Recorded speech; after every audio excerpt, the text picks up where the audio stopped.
Hello, this is 48 Hours True Crime. Today, we'll be analyzing the shocking case of Gabby Gonzalez. First, we'll examine the background surrounding the people involved, then move into the timeline of the alleged murder-for-hire plot, before finally breaking down the disturbing details and offering a deeper analysis of what may have really happened. Gabriela Lauren Gonzalez was born on September 6, 2001, and raised in Florida. Most people knew her simply as Gabby. Her father, Francisco Javier Gonzalez, was a Miami-based attorney who specialized in civil litigation. Around 2016, Gabby began building a presence on social media and quickly found major success as an influencer. Over time, she amassed approximately 470,000 followers on Instagram and more than 416,000 followers on TikTok. Her content primarily focused on motherhood, travel, and lifestyle topics. Gabby also promoted free bleeding, a controversial practice involving menstruation without the use of conventional hygiene products. In 2018, Gabby entered a relationship with Jack Avery, a former member of the boy band. Although the band eventually lost the rights to its name following internal turmoil, Jack later reinvented himself as a successful social media personality, building a following of roughly 1.4 million Instagram followers. On April 22, 2019, Gabby and Jack welcomed a daughter named Lavender. However, the relationship deteriorated soon afterward, leading to a bitter and highly contentious custody dispute. Later, Gabby became romantically involved with Kai Farron Cordry, a surf instructor living in Hawaii. At the time, Gabby also appeared to be residing in Hawaii. That relationship eventually ended, and in February 2022, Gabby married a man named Cody Claiborne. The marriage ended in divorce in 2024. Now, moving into the timeline of the alleged crime. On May 19, 2026, the Los Angeles District Attorney announced that Gabby Gonzalez, her father Francisco Gonzalez, and Gabby's former boyfriend Kai Cordry had all been charged with attempted murder, conspiracy to commit murder, and solicitation of murder. It is important to remember that these allegations have not yet been proven in court. According to prosecutors, during 2020 and 2021, Gabby and her father became deeply involved in a custody battle against Jack Avery over their daughter, Lavender. During this period, Jack was allegedly portrayed as dangerous, unstable, and unfit to be a parent. At the time, both Gabby and Jack were living on the Hawaiian island of Kauai. Between February and April 2021, Gabby allegedly shared her accusations about Jack with her then-boyfriend Kai Cordry. Prosecutors claim these conversations escalated the situation dramatically, eventually convincing Kai that action outside the legal system was necessary. On March 22, 2021, Francisco allegedly wrote in a family group chat, "Call Barca. Never too early." Authorities claim he was referring to former professional fighter Dustin Barca. The following day, Kai allegedly contacted Dustin, asking when they could meet to discuss a previous conversation after a boxing lesson. Prosecutors claim Gabby and Kai attempted to recruit Dustin to intimidate or force Jack Avery off the island. From late 2020 through May 2021, investigators alleged that Gabby repeatedly discussed wanting Jack dead and spoke about hiring a hitman to kill him. During March and April 2021, Gabby and Kai allegedly discussed using Bitcoin and the dark web to arrange a murder-for-hire scheme in Los Angeles. Prosecutors claim the plan was designed to make Jack's death appear accidental. Gabby allegedly supplied Kai with Jack's identifying information to assist in the plot. On April 7, 2021, Kai allegedly texted his mother, stating there was a $15,000 plus bounty if one of her contacts knew someone capable of getting Jack Avery away from Lavender. 4 days later, Kai allegedly texted Gabby about another possible method of removing Jack from their daughter's life. On April 26, Francisco allegedly transferred approximately $10,000 to Kai for the purpose of locating and paying someone to kill Jack Avery. In early May 2021, Kai reportedly moved roughly $10,000 into a Gemini cryptocurrency account through 2 separate transactions. Then, on May 21, 2021, prosecutors claim Kai used the alias LizardKing69 to register on a dark web murder-for-hire website. The next day, Kai allegedly identified Jack Avery as the intended target and provided his Woodland Hills, California address. Investigators say he instructed the site administrator that Jack could be killed by whatever method was easiest, including a shooting or a staged accident. On June 4, 2021, the alleged site administrator demanded an additional $4,000 in order to send a so-called expert hitman.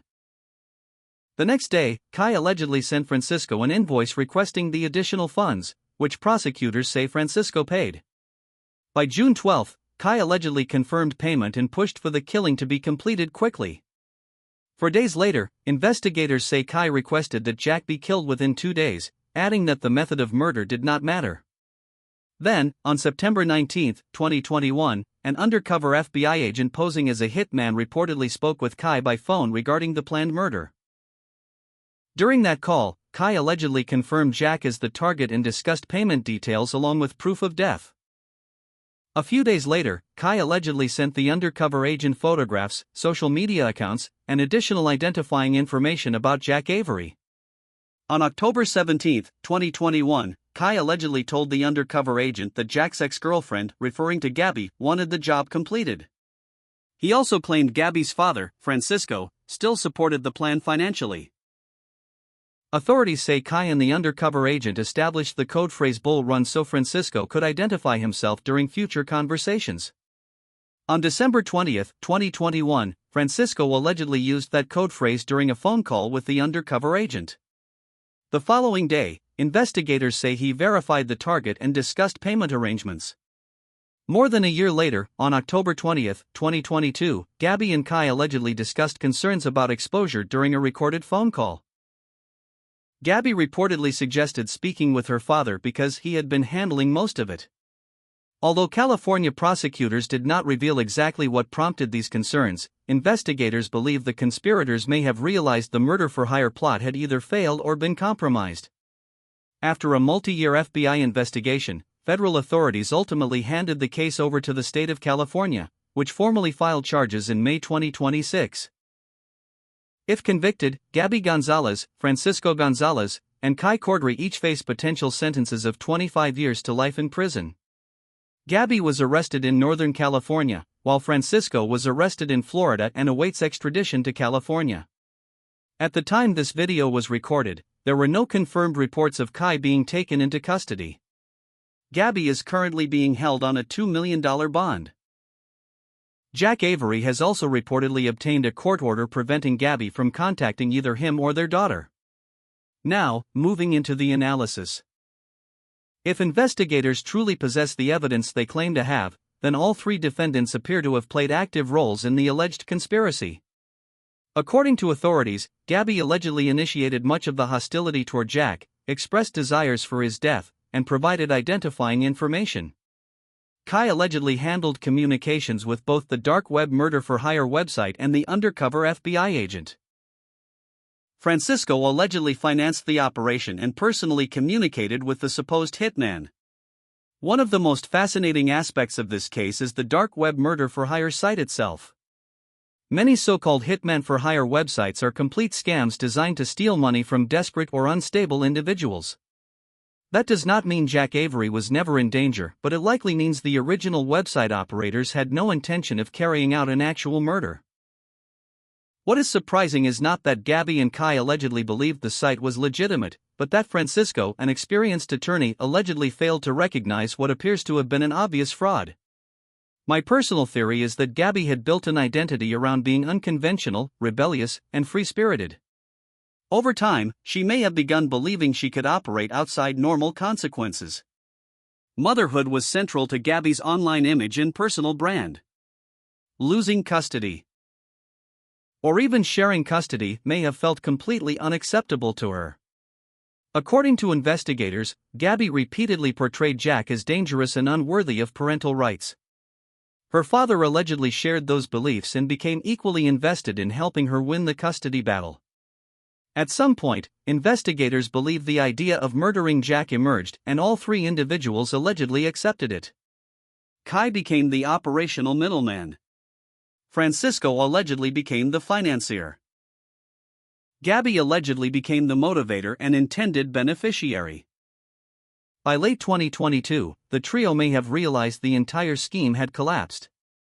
No murder occurred. No hitman existed. And worse, law enforcement may have already been watching. Still, Gabby allegedly continued building her influencer career, publicly promoting motherhood and lifestyle content while this investigation quietly unfolded in the background. When she was finally arrested in 2026, she may have genuinely believed the past had been buried forever. If convicted, all three defendants could face enormous challenges adapting to prison life. Francisco may at least possess legal knowledge that could prove useful behind bars.